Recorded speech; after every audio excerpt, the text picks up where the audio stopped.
बिस्मिल्लाहिर्रहमानिर्रहीम। अस्सलाम वालेकुम नाज़रीन, आपका मेज़बान मंजूर स्टोरी DBC टाइम के साथ। नाज़रीन, मैं इस वक्त मौजूद हूँ वादी यूसुफ़ बेस कैंप सलम में, और यहाँ पर हालिया शदीद बर्फ़बारी के बास निज़ाम ज़िंदगी जो है मफलूज होकर रह गई। ज़मीनी रास्ते बंद होने की वजह से आम शहरी समेत हामिला ख़वातीन और मरीज़ों को ज़िले हेडकोार्टर तक पहुँचाने में शदीद मुश्किलात का सामना करना पड़ रहा है। इन हालात में मरीज़ को कंधों पर उठाकर अस्पतालों तक पहुँचाना पड़ रहा है।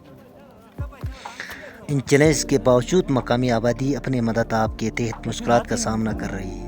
हुकूमत इन मुतल्लिका इदारों से अपील है कि सड़कों की बहाली और तिबी सहूलियात की फरहमी के लिए फौरी इक़दाम करें ताकि आवाम को दरपेश मुश्किलात कम की जा सके। हाँ, ये मनाजिर हैं जी अस्तूर के बालाई इलाके वादी यूसुफ़ बेस कैंप चिलम शेरकुली से।